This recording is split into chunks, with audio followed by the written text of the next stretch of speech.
So let me talk a little bit about that. Resilience measured. First of all, why bother measuring resilience? Well, from our viewpoint, what you don't measure, you don't control. So if you want to improve your resilience and you don't have a definition and you've got no way of measuring it, what you're probably going to do is fluff around the edges for quite a long time and really never have a good grasp of whether you're improving or not. So although our measure may not be perfect, and it's not, I don't claim that the process that we're using is perfect, it's a lot better than nothing. And we've continued to hone it over time, and we'll continue to do so. What can a measurement tell you? Well, one thing is it can allow you to compare yourself to similar organizations and learn from them, all right, if you're willing, called benchmarking, right? You can discover your areas of resilience weaknesses, also your strengths. For some organizations, they're better off not trying to fix their weaknesses. They're better off investing in their strengths and making them fabulous to get the most bang for the buck. I helped start a computer and network security program at the university. And we understand in this space that there's an unlimited amount of money you can put into protecting your system. And once you get it perfect, of course, then no one can use it. And so there's a cost and a benefit, and there's an optimal point in the process. And that's true with investment in anything, isn't it? So do you invest in shoring up your weaknesses or in leveraging your strengths? And that will depend on the organization, where they're at, what their environment is like, who their competitors are, what their situation is, whatever it might be. So we've got three measurement tools that we've developed. All of them are available in one form or another from our website. I'm going to talk a little bit about each of them. The Resilience Benchmark tool, which is a survey with about 60-odd questions in it on resilience, and then a range of other questions. Our thumbprint tool, which is a shrunk-down version of the full tool. Okay, so the first one has anywhere from 3 to about 6 or 7 questions about each of our 13 indicators coming at it from one angle or another. The second tool, the thumbprint tool, only has one question on each. And we've done a study, which has now been published, to see, was that a good idea? Because, of course, you might say, is it really going to tell you anything with only one question? What we found, though, was that it gave us about 80% of the same result. So we decided that was pretty good from an efficiency standpoint, especially for small organizations where if you don't do small, they won't do anything. And so getting something is better than getting nothing. The last one, the quick assessment tool, developed really by one of our colleagues in Australia, Peter Brogy, is on our website and one of our tools. And really its intention isn't to measure organizational resilience. Its intention is to stimulate conversation over it. So it's best to use in a workshop environment with leaders and people responsible in this space to stimulate their thinking, get them engaged with the concepts and the ideas around organizational resilience, and get them understanding some of the fundamentals. That is not just about risk management or business continuity management, okay? Although those are important. But if it's just about those, you're only going to get the 10 or 15% I mentioned earlier. You're not going to get the 100%, okay? So we need to go more broadly. All of them measure the 13 resilience indicators. They just come at it from different angles.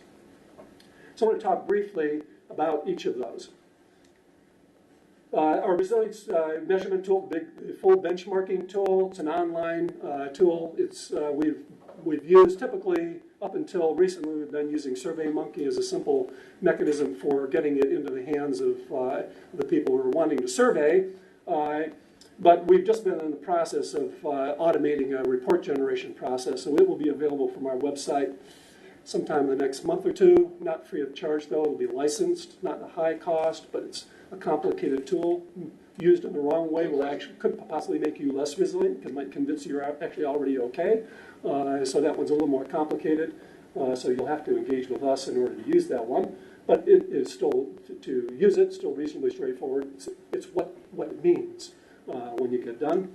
The core of the instrument consists of 63 questions measuring the 13 indicators. But there are a range of reflective questions like, what's your bottom line look like? If you're not for profit, an NGO, a government unit, are you in surplus or deficit every year? Is it going up or down?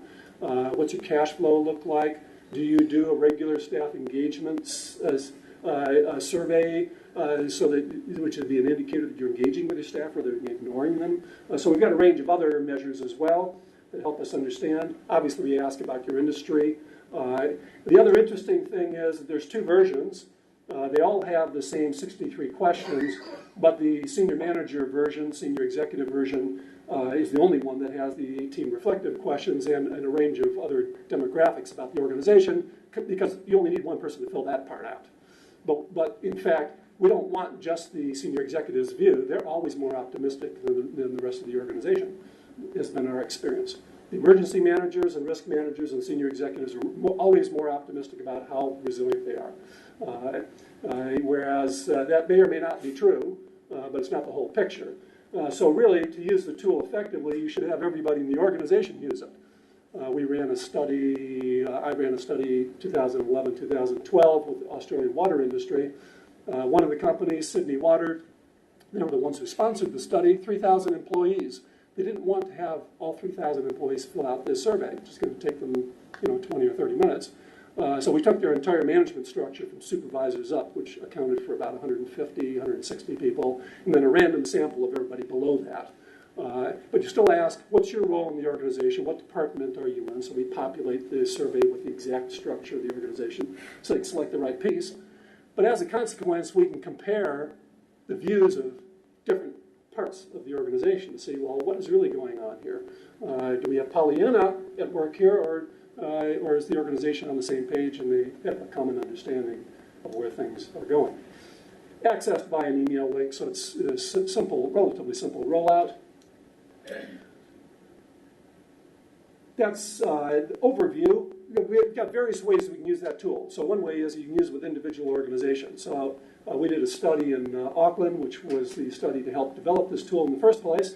And this was the most resilient organization. From that study, we had public sector organizations, private sector, small organizations with 5 employees through to an organization with about 1,500 employees. So quite a broad spectrum, which is a very big company for New Zealand. We are a much smaller country, obviously, than the USA. And this is our best one. You notice nobody's perfect at everything. Okay, planning strategies, that's that one right there.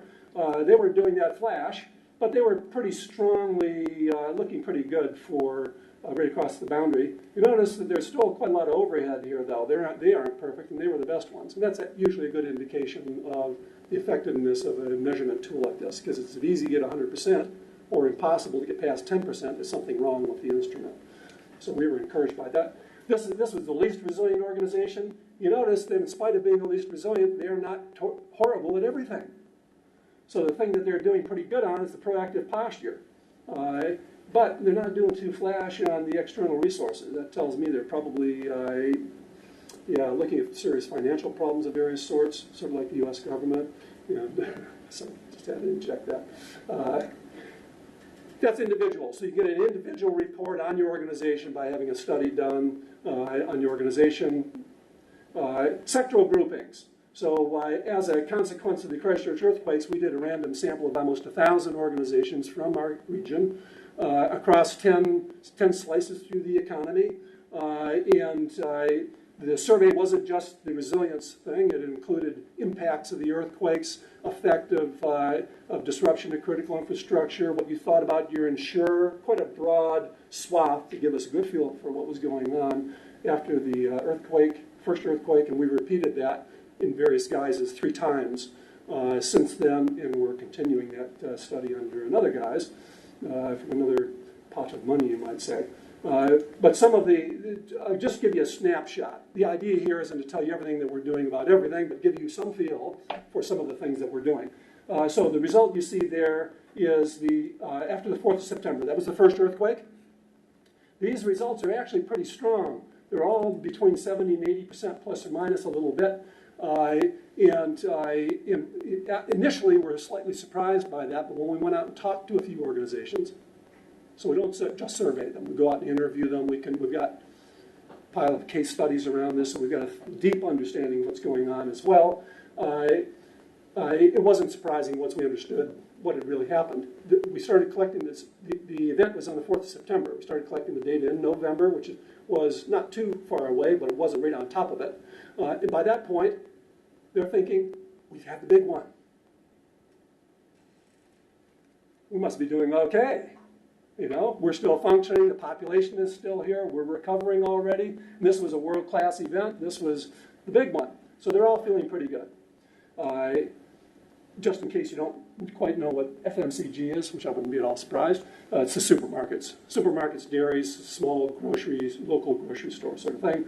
Lifelines for us are critical infrastructure. Basically, that's a term we use more often than critical infrastructure. This, however, is after the 22nd of February. Again, it's about 2 months later, so the time frames are pretty similar. A real wake-up call, okay? They're thinking, okay, we're not so resilient, and also the reality. They've been impacted by a large earthquake. May have had injuries in their business, in their organization, even deaths. They may find that their business interruption insurance, which they didn't exercise after the first earthquake, because in the end it maybe didn't have a big enough impact on them. Some did. They're finding that actually their business interruption insurance doesn't apply in this sort of event for varying reasons. So they're discovering some of their resources, some of their people are leaving. The leader is feeling fractured because their home is also in ruins. Resilience, really what we're learning from this, and not surprisingly, is that resilience is not a fixed quantity. It's not like I've got a ton of resilience over here and I park it in the corner and I'm good forever. It can be built and it can be eroded.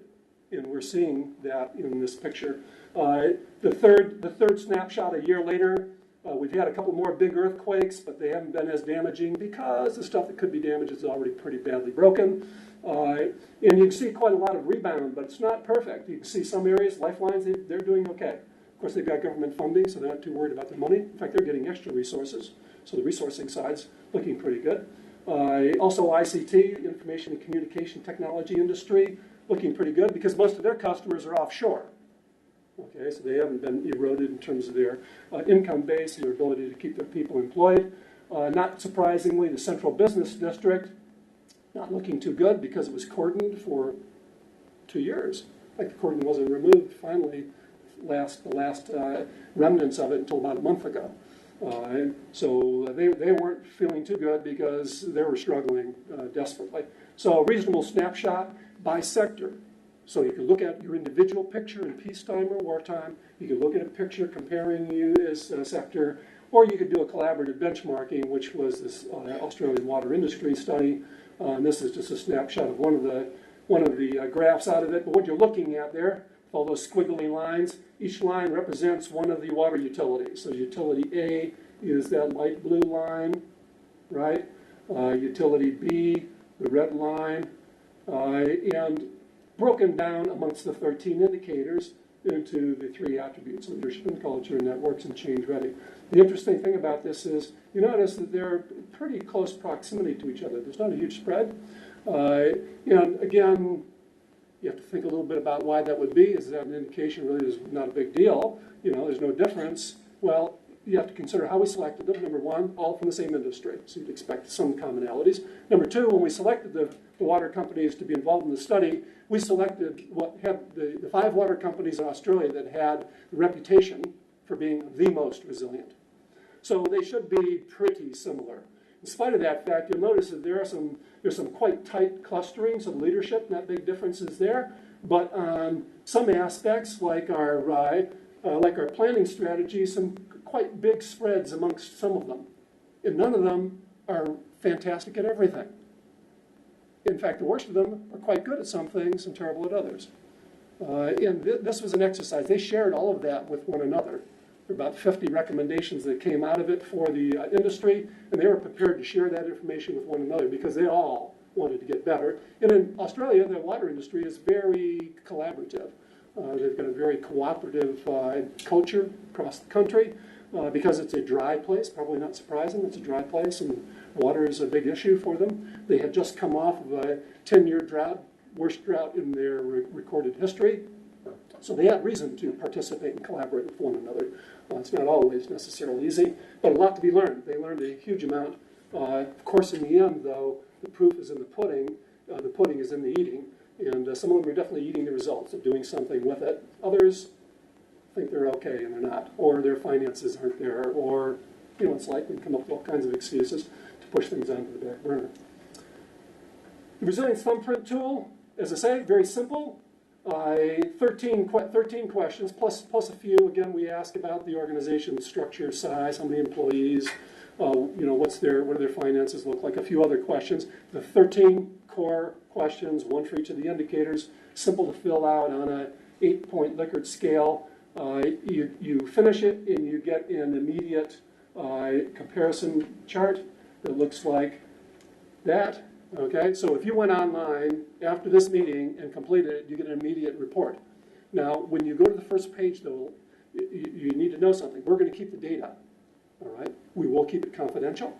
We'll maintain it as anonymous, but we're wanting to learn more about organizations as we collect the data.